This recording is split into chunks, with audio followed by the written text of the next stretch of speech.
Hey everybody, welcome to this live Retail Agentic ChatGPT Atlas demo. All right, we got some people streaming in here. First, little housekeeping note. Of course, as Murphy's Law would dictate, someone is having a tree chopped down in my neighborhood, and if you hear a loud grounding sound, I do not share my house with an axe murder or anything like that. It is a tree being ground up. So I apologize for any gnarly background noise you hear, but that's just par for the course. When you do a live stream, you can expect a little bit of everything to go wrong. So here we are. Welcome to my world.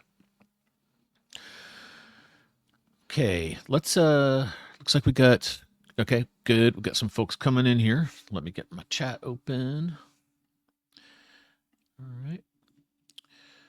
Throw anything in there you want to see. All right. We got Liam and Matt. Welcome, welcome. Welcome YouTube. Welcome Substack. Trying a live stream over to Substack, and all the little boxes are checked. I can't view that one simultaneously, so hopefully it's working. And yeah, Becca, if you're out there, you could text me if that's working. That would be just good to know. All right, let's jump into this thing. So first, I just wanted to run you through a couple of slides. So what we're going to do is just reset and talk about what is Atlas and back up a bit. You may have seen some of my other streams where I follow the other agentic browsers, but if you haven't, I want to make sure you kind of know how we got to where we are and where ChatGPT's offering fits in with the rest of them. Then I'm going to talk a little bit about the install experience and what that looks like. And then jump into the live demo where we'll actually load up Atlas and run it through some of its agentic shopping paces. Okay, so here's a little timeline of where we started. So the first agentic browser started coming out in late 2024. Some would argue there's a bunch of others out there that were maybe earlier, and there's some specialized B2B ones, and there's some for standard operating procedures and these kinds of things, but I'm kind of picking the big consumer ones that I'm mostly aware of. So this is meant to be representative, not a completist kind of thing. And that was called Brave. Interestingly enough, Brave is this kind of, I don't know if it's open source, but it's a browser company and that's been working on browsers for a while. And they came out with an agentic browser, but they also license their index. So a lot of the web answer or the answer engines actually they ingest the Brave index as well. So you'll see that Brave name come up a lot. I was not familiar with them, and then suddenly I saw them everywhere as I started digging into this. Neon came out with one called, or Opera, the browser company came out with one called Neon earlier this year. And then, basically, if you look at the timeline, starting in May of this year, there's basically been at least one, if not two, agentic browsers launched every month. So then we had Dia, and then in early July, we had Comet from Perplexity. So that one really set the bar pretty high. So we kind of had this escalation. The other two were pretty basic, and then Comet is like really, really good, and it's gotten even better since it came out. Many of you saw my live stream on that, and I got a lot of feedback on that. Thanks for watching it. And then Microsoft Edge came out with Copilot mode, and then Anthropic came out with Anthropic for Claude, and then Google came out with Gemini and Chrome. And I would say those three from the big incumbents. So I'll say Microsoft, Anthropic, they're not an incumbent, but because they're riding on the back of Chrome, and then Gemini and Chrome, they came out. And it was a step down from Comet. I actually didn't do a live stream because I really didn't think I kind of don't really want to do this if I don't have anything nice to say. And, compared to Comet, they were maybe half as functional. And part of the reason is they kind of are in this super cautious state. So they're kind of, they are very infantile in how they ask you a million questions, basically. So every time you want to do something, it's like, are you sure you want me to do this? Yes.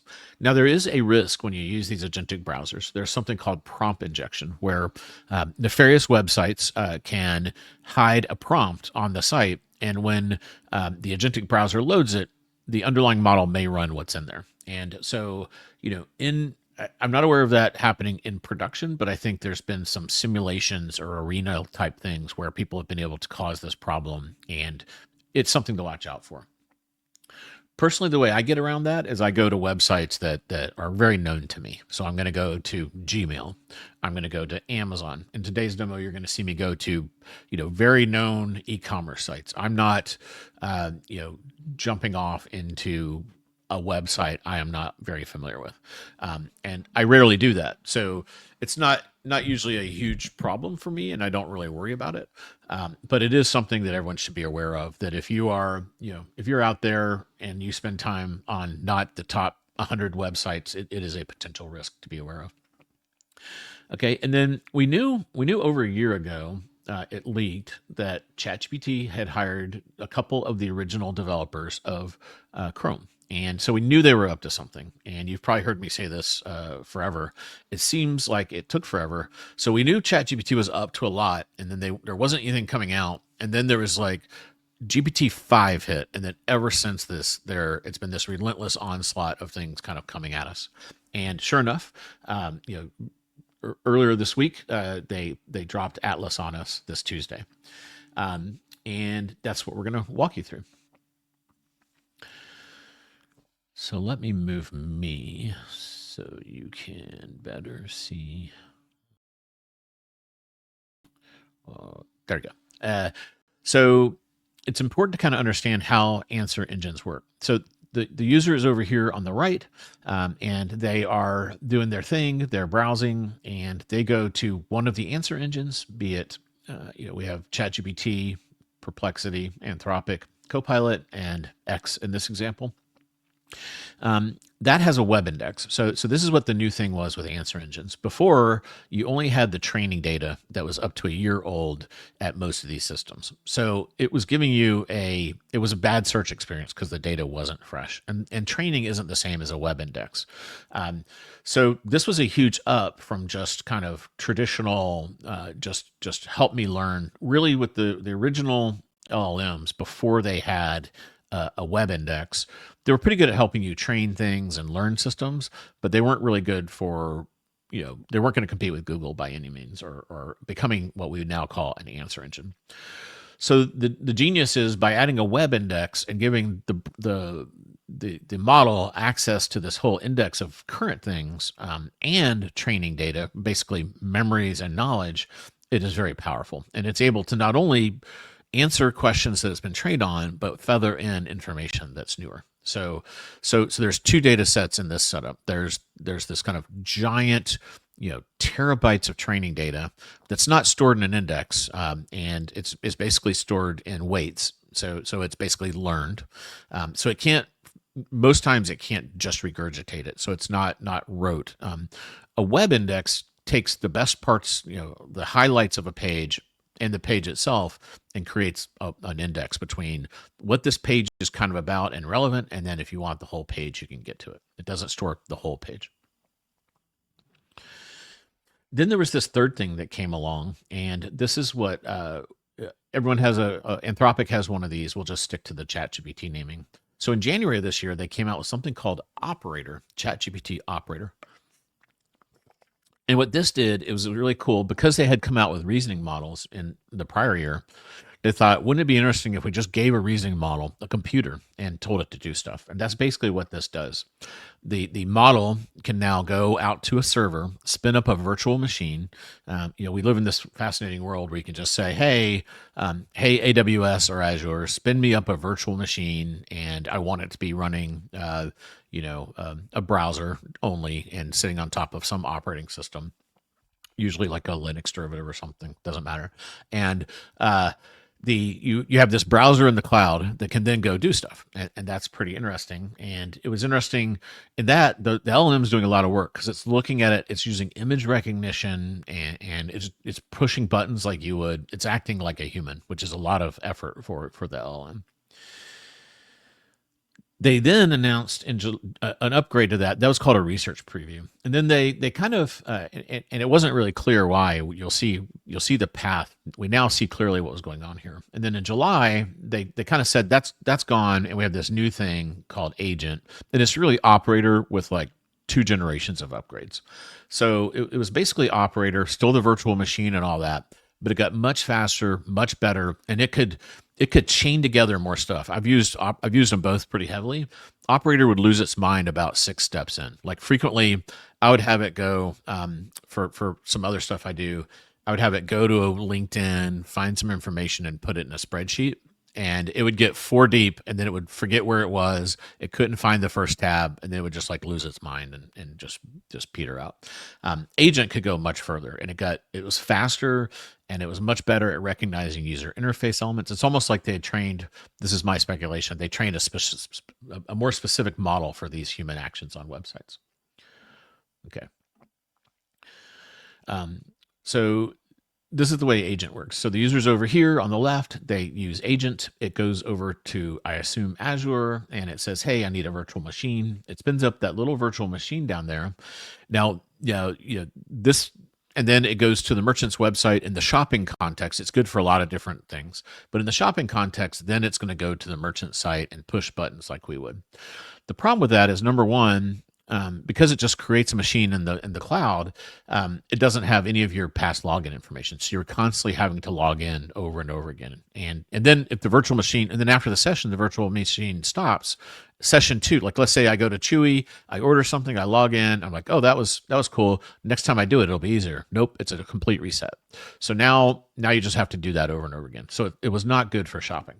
I find when I get in an argument with people around agentic shopping, they think I'm talking about ChatGPT agent. That is not what I'm talking about when I talk about agentic shopping. That is a bad shopping experience.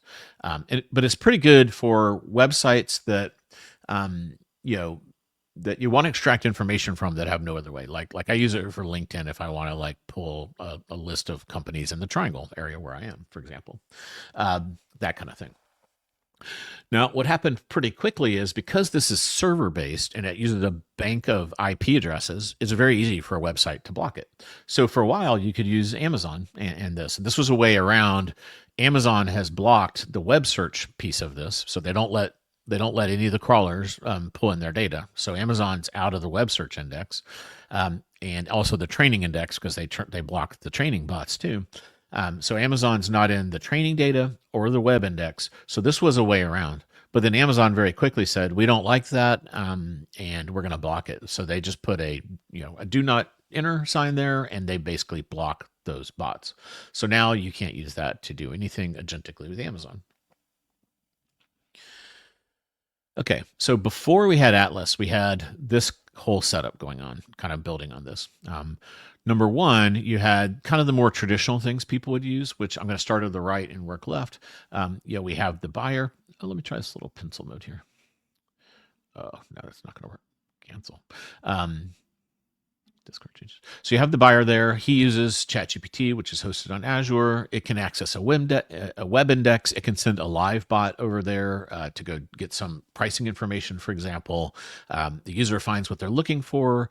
And then also what they've been doing is you could tell once they started putting these product cards up there, you knew they had a product catalog somewhere inside of the back end of ChatGPT. And so we knew they were scraping e-commerce sites, building a catalog, and then canonicalizing those items and showing us the product cards. So they would have, here's a canonical product, and here's the offers behind that canonicalized product. So we knew there was a catalog in there. And then we started hearing about ChatGPT checkout. And we now know there's what I call a merchant center. This is a place you can decide, I really would rather send you high fidelity data. You're still going to crawl my site for product data. I'm going to send you high fidelity data in the form of a now ChatGPT ACP data feed format. That's going to come to you in either JSON or XML or whatever format, CSV usually. They take that, and it's way more efficient to do that than crawling, and they put it into this giant catalog. So now we have a new thing. So we have our training data, which is one source of data, the web index. Now we have a product catalog, and then on top of that product catalog is what I call this kind of shopping, internal tool that ChatGPT can call. And that's what shows the product cards and stuff. As the user's asking questions, ChatGPT can say, okay, this user is getting close. I want to show them some products. Hey, internal shopping tool, I would like to show products. Here's what I know so far. It looks in that mega product catalog and pops the product cards with the offers. And then if they happen to have checkout connected, it'll say checkout is on for these. And then instead of it saying visit, you hit pay, and now you're into the checkout scenario. I haven't pictured that here, but that's all happening in this. And then you always had this like dangling other thing, which was you could still use ChatGPT agent. So that was like really confusing to people because you have two modes of using ChatGPT. You have the native kind of .com experience, or the an app, the ChatGPT.com experience, I'll just call it, or you had this like odd operator thing or /agent. So here's where we are now. So what's nice is Atlas pulls it all together. So now I'm using Atlas, and it has two modes inside of it. And the big change is it's still called agent, but agent has moved from virtual computer to inside of the user's computer. So it's living inside my browser. So it had to be outside because when you're in the browser, you can't control other tabs in the browser. So therefore, to control a computer, it had to go get a computer. Now that it lives inside the browser, now that it is the browser, and it has the high ground, I like to say, it can control it can't control your whole computer. It doesn't need to, but it can control your browser because it is the browser, if that makes sense. It is their browser. So they have given the agent component of Atlas the ability to manipulate the browser. And I'll show you what that means. I want you to kind of understand how they've re-architected this into one. There were all these kind of Lego pieces they built, and it felt super disjoint, but now they've put it together in a cohesive piece, which is pretty cool. As an engineering person, I like it when a good plan comes together. So now I, the user, and even the engine can specify, is this the right, which of these things should I use? Should I use all the stuff I just talked about, which is still in that little box there, these databases I have, or is this a better time to use my agent capability? And I'm going to show you different contexts where we could use that. The other thing is, you'll hear me say this all the time, the LLMs love two things. They love content and context. And nothing has, going from being a tab in a browser to the browser, just 1,000x is the amount of content and context you get.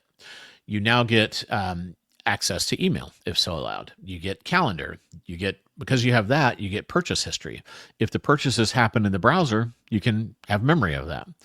There is this thing, ChatGPT already had memory. Now they have browser memory. So now that's what they're calling this aggregate of stuff I've kind of put in the green box here.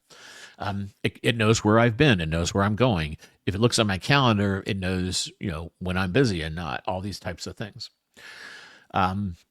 It knows your browser history. If you import your autofill, which would be your logins and passwords, it now has that. So that's portable. So that's nice. If any of the things you're using have MCPs and you connect them, it can see the context of that, and so on and so forth. So it is really a much more powerful experience to use an agentic browser, and Atlas is very good at this, and it has some neat kind of new things that are not in any of the other players. The other thing that I keep pointing out, and this causes a lot of arguments, so I'll put one little asterisk on it, but it's now unblockable, right? So it was very easy for, I'll just pick on Amazon, but any site that wants to block someone, usually when they see a human, they throw open the welcome door, right? I love humans, and you're logged in. I know you're Scott. You're a Prime user. I can see your purchase history. You buy a good bit from me. I want to show you, some other things that you can buy, so on and so forth. And then in my other tab, I have agent running. So it's not a virtual computer anymore. It's on the same computer. And in fact, it's in the same browser. So it may be seeing traffic from me, the human, and agent almost simultaneously and indistinguishable, because I frequently have multiple tabs open when I'm on Amazon. And there's no way for it to block it because it looks at the IP and it sees me, human. And then, so some people would argue there are ways to look at the way the agent moves the mouse and things of that nature.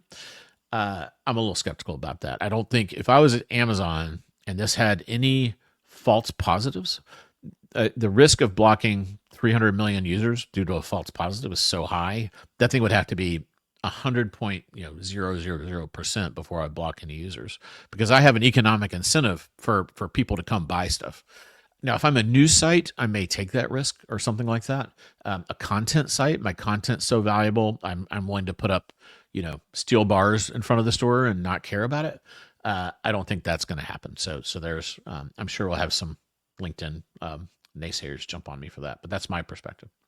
I don't think, even if they could, unless it was perfect, they're not going to do it, and I don't think it would ever be perfect. Okay, so when you get Atlas and you go to install it, the first thing it does is tell you to log in with your ChatGPT credentials, which you do. And then it pulls in it says, would you like to load an existing browser's settings? I chose my Chrome. And then I have 6, what are they called? Personas or profiles. I have 6 profiles in Chrome. I picked my profile and it slurped all that over. So that was very nice. So it has all my settings in Chrome, the sites I'm blocking, all this jazz. I had to install one extension I use a lot for this email program. I use Superhuman, and I was off to the races. So the install was very quick and easy. It's very, one thing you can say about Perplexity is really good at consumer app polish. ChatGPT is a level better. So Perplexity is an 8 in a world where most things are a 5, which is impressive. These guys are a 9.5. So the polish on this product is really neat. And I'll point out a couple of those things that I appreciate as a builder of software. The other thing it does really early on is it really, it's very permissioned, meaning it's going to give you some choices. And this one is browser memories. And this is what they're calling that ability for, the Atlas to see your browser history and all those things. It says, do you allow ChatGPT to remember useful details as you browse to give smarter responses. And, you're in control. You can, all these are private, but they do improve your experience. And it's default off, which is always good to see. If you're going to do something like this, it shouldn't be default on. And then I turned it on because I'm wanting the full experience. And then it talks a little bit about how to use it, and I'll show you that. And then it did this funny thing. It was kind of like, here's who you are, here's how many days you've been on Atlas, and then here's how long you've been on ChatGPT. I've been on ChatGPT longer than that, but under a different identity for a lot longer. And then here's just a little bit of anatomy of what we're going to see here. So this is, the site Agentic loaded in, and not unlike all the other players, in the upper right-hand corner, you'll see a Ask ChatGPT window there. And then when you open that, a sidebar slides over, and you can have a conversation with the web page, basically is how I think about it, or the tab. It can see all your tabs that are open. My bookmarks have come across, and it also has access to my browser history. Okay. So that's the setup of what we're going to see here. And then we're going to jump into some live demos. So let's see if this works. It seems to be working. Let me go to this mode. Hopefully I won't. If I start to overlay, I'll pop myself back over to there. No. Like that? Okay, yeah. Here we go. All right. Still learning how all this works. So here I am, and I hit Ask ChatGPT, and I can say, another thing is you can kind of go in the browser and let's see, try to select something. Oh, why it does this? There you go.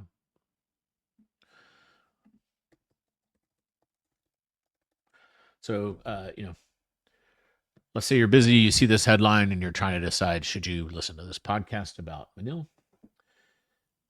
So it knows I highlighted that. It tells us a little bit about him. And then what ChatGPT has gotten really good at generally, but in the browser context, it's really helpful, is asking a follow-up question. And it's usually kind of spot on. So it says, would you like me to pull additional background on him? Yes. So maybe he looks familiar, and I'm trying to think, have I ever crossed paths with this guy? And, so now it's going to give me a much deeper, it's gone out to, I don't know, Jeff Roster. It's gone out to a variety of places and pulled information about him, and gives us a whole dossier about Manil. And sure enough, that's pretty interesting. So I'm going to jump in and learn more. Which, shameless plug, you should definitely listen to that podcast. Some fun for your weekend. Another thing is, if you, here, I'll just show you this live. So this is the start window. We start at kind of a GPT-5 experience. If I come in here, number one, it's offering me agent mode. So I'll show you a different context of that, but it tells you what's going on.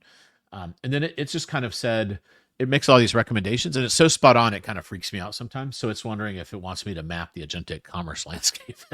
Well, this is where I end up spending a lot of time on these things. That's actually kind of helpful. And let me do this news about.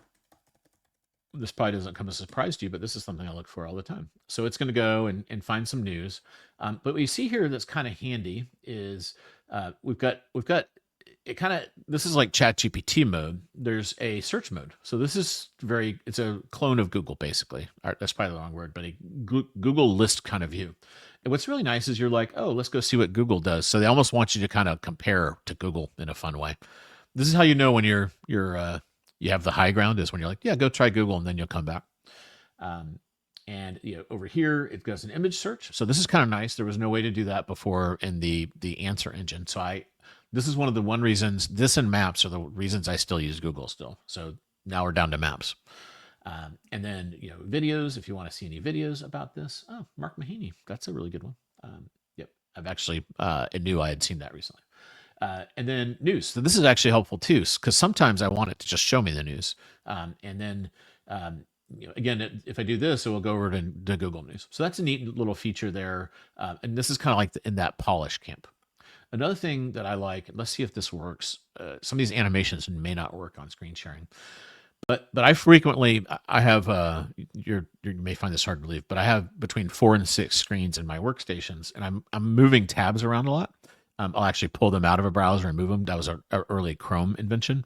And in Chrome, it takes the whole browser window and it makes it giant. And sometimes I'll go to a smaller monitor, and that just drives the whole system crazy because it can't fit on there, and it's like constantly moving it around. So that was kind of an annoyance. I'm in my head, the engineers at Atlas had this problem. They're like, oh, we know how to solve that. So when I pull the tab out, it creates a little mini version of it. Can you see that? So that's like the little mini version of the tab. And then I can just put it over here. And then if I want to, I can say, oops, and you can miniize it and put it over there.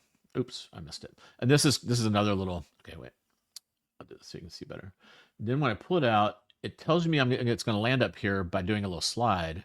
And then it shows me where it's going to land. You can't see it because the live stream, I think, is blocking it. But let's see. I'll do this over here. All right, I'll do that again. All right, so it's out here, and I'm gonna move it back, and you can see it goes up there and slides, and then it's really nice how it animates and show me that. So that's like a little polish thing that I just really appreciate. This type of stuff is hard to do because you're always doing the core stuff, and it gets left off the list. But it's really nice how they've done these polished things. I appreciate that. Okay, let's go. Let's start with something kind of hard and see what we have. So I'm going to say, find the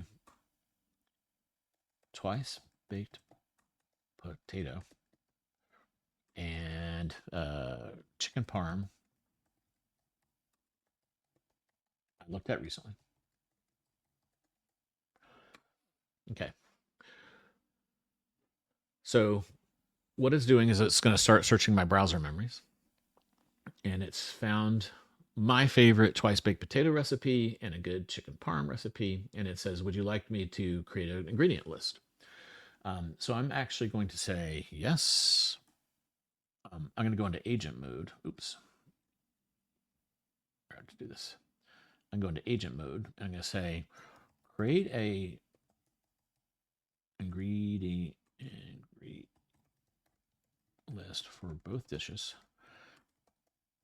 and place an order at Instacart in Raleigh at the Publix close to me. Okay, now we're in agent mode. So watch this animation that's going to happen here. It's creating the ingredient list.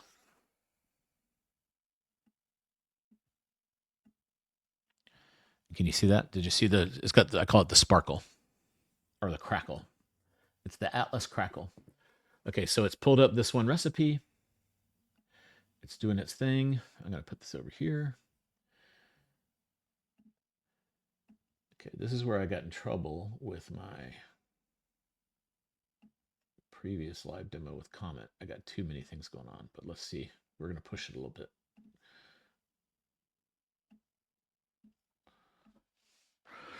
All right, while I'm doing that, while I'm preparing my meal for the weekend, I'm going to go over here. I have loaded Chewy, and I'm going to ask ChatGPT, hey, I need to reorder 2 packs of the small dog veggie dents.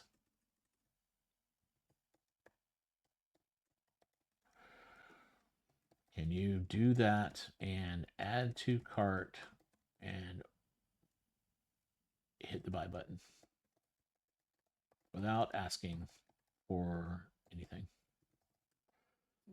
Okay, so I'm simultaneously building my grocery list off the recipe pages and then going over here. Yes. It still kind of really wanted me to confirm with a button that I wanted to do that. To any OpenAI people watching, that would be nice. If I tell it, I've kind of explicitly already given my permission, but I get that you may want, there may be a legality there. The legal team probably made him do that.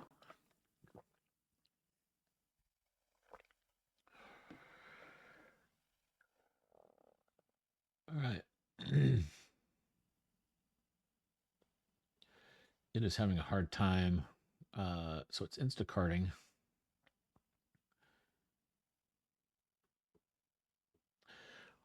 If this doesn't work, I tried one time where it did the ingredient list and then I did Instacart and it worked flawlessly. So we'll see.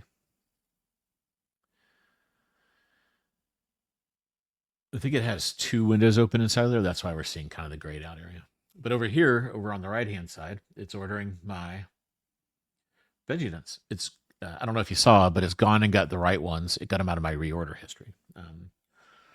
So I gave it the context. I said reorder, and that was my clue to it that you need to. I don't want just any of the ones. I want the ones I reordered. So it went and found the ones I need to reorder.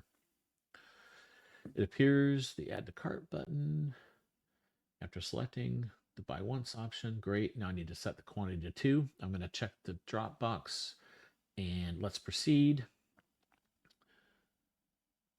Scrolling to find add to cart. Where's the add to cart button? Can it find it? There it is. And it's set the quantity to 2. It's added to cart. Doo-doo. And it's going to go down to proceed to checkout, I imagine. Let's see. Go down. So if you ever used Operator or Agent, this is actually even better because it's not using a virtual machine. So because it's local, it's faster. So it doesn't have to have server to client communication for every back and forth. So it's just naturally faster. The model doesn't seem faster. The finding on the pages isn't that much faster. But that's it. All right. It is now in here. Everything's ready, and the buy button is just 1 click away. According to policy, I need your confirmation before completing the purchase. Would you like me to proceed and finalize the order? Yes. Okay. Now, purists out there may not call that agentic because I had to type yes twice, but I think that's pretty cool because I'm multitasking here and getting a lot done.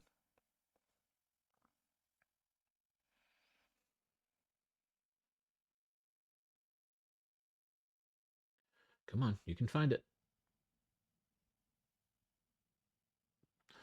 Don't tell it, but the purchase button's down lower. I can't. It's like down. It really wants to do GPay. It did GPay. I don't know if I have that wired up.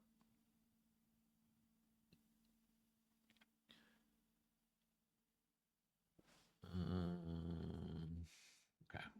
I'm going to look here. Where did the buy button go? That's strange.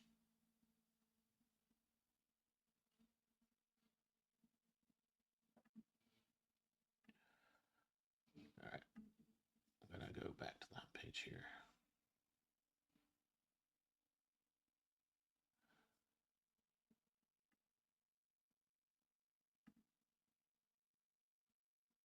Oops.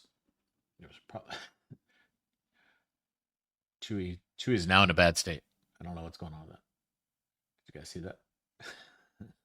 I think their GPay integration is like totally flaked out. All right, we're gonna reset that. That is a Chewy problem, not a Atlas problem.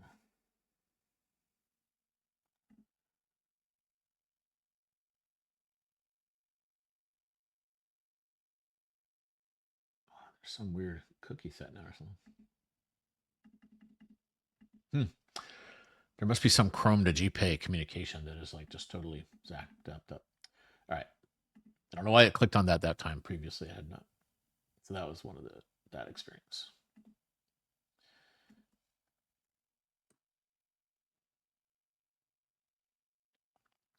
Here's another thing you can do.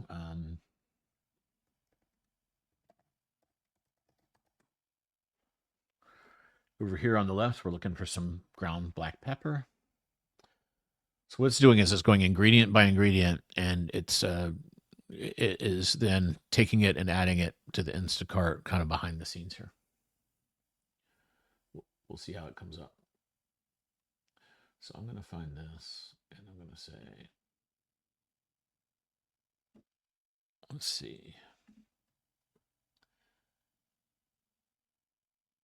Ask it about this.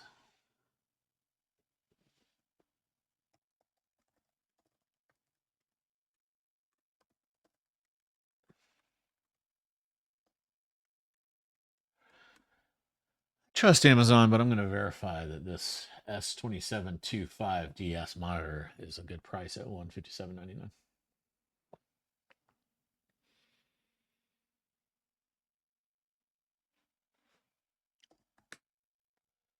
Yep, so it's going to go look at its index, and it's going to find it here. It's kind of chatty right now. It's asking me if it wants just new or any used ones.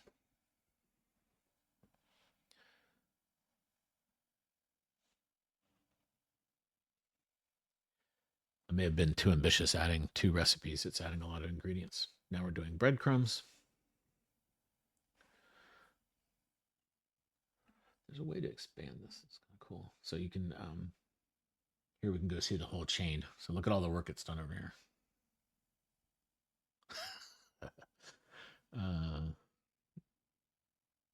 Okay. Cheddar, milk. This is interesting. It knew it had to. It wants a cup, so it's either going to get a half gallon or a quart. It went for the Publix brand.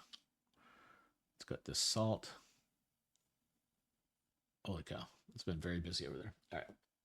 Now over here, it's given me a little table. It's hard for it to pop up product cards. So you have this kind of situation here. And it says, conclusion, Amazon's price is the lowest. So prior to Atlas, I was not able to do anything involving Amazon, but here I am. And in fact, I can say, let's see if I can get it to invoke agent. Sometimes this is an area they need to work on. So I'm going to say, add it to the cart for me.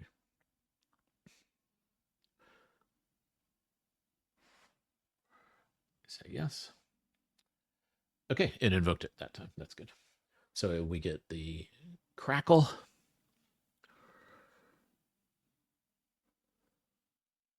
So it's added to cart. You must think I'm very lazy. I'm just demonstrating. I could have done that myself, I'm pretty sure. So there we go.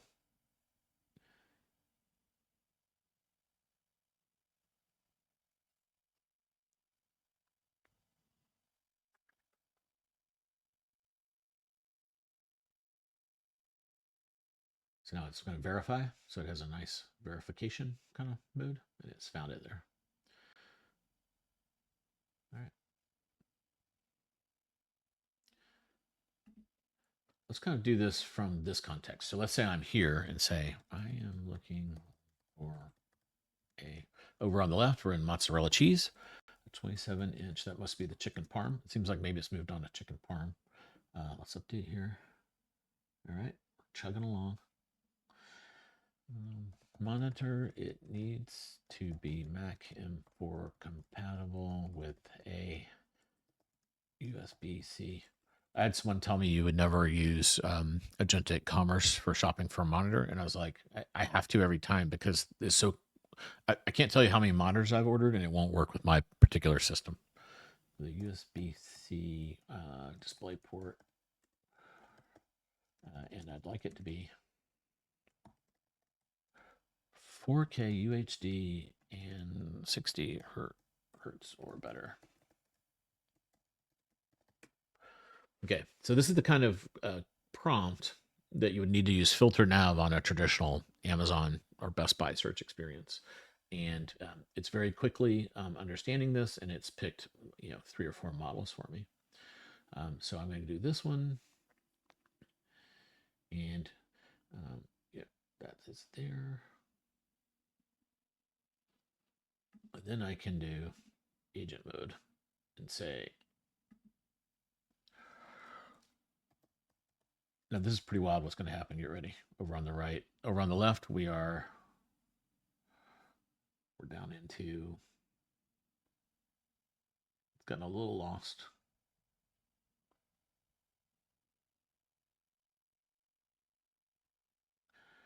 It got 2 cheddars. So it's trying to work. It's got a cheese problem. It's trying to reconcile. It's got a cheddar and mozzarella. It'll work through that.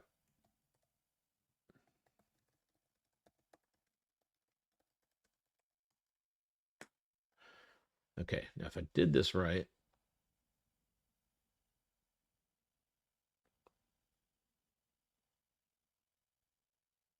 okay, it shifted ChatGPT over in the sidebar. I had the product card expanded, so now it's shown me the product card, and it knows I'm comparing Dell at $438.39, Staples at $388, and Best Buy at $499. And then now it is showing me a different monitor. Wait, what's it doing? Okay, it's very confused now. There. Okay. Okay. I looked through the pages you viewed. That's why you previously visited this one. Nope. No, I want the Dell one.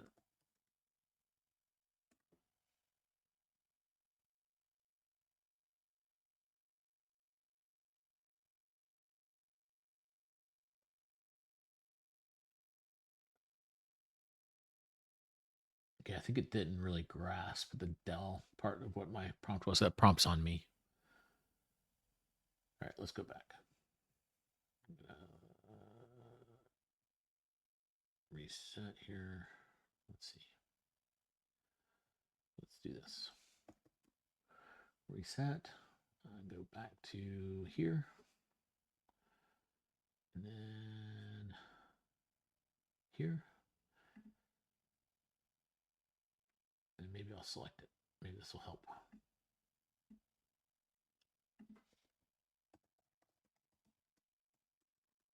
Find out if this Dell. Okay, I think I'm done over on the left. Let's see what state it's in.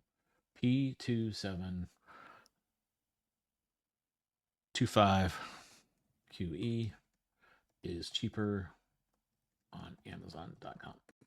Okay.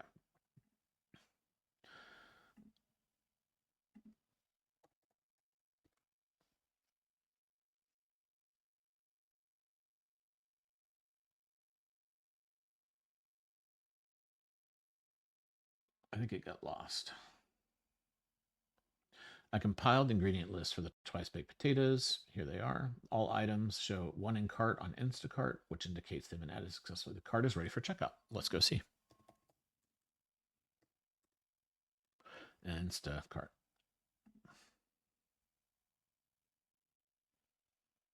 Okay. Bloop. Let's look at these. How do you get into the cart? Continue shopping. Cart. There. Potatoes. This looks good. Do I have any chicken? That's going to be kind of important for this whole thing. Chicken. Okay. I can neither confirm nor deny, but all I have to do is go to checkout, and I have got my chicken and potatoes. So that is a win over there. I don't know why it didn't show the site inside of the Crackle. I think that may be because I'm web sharing here. All right, we're coming up on time here, so I just want to see what she's doing over here. It is good. We do seem to be actually searching for the product, so it was on me. I gave it a bad. When I said this, I didn't give it enough context, which is very important, as I've said 1,000 times. So what's it doing? Even though your Mac can output this, okay, it's telling me all about that. Oh, that's the old stuff. I dug into Amazon for this and pulled up 2 active listings. One seller is having it at $474, while another is at $499. Dell listed at $439. Amazon's offering are higher. How about that?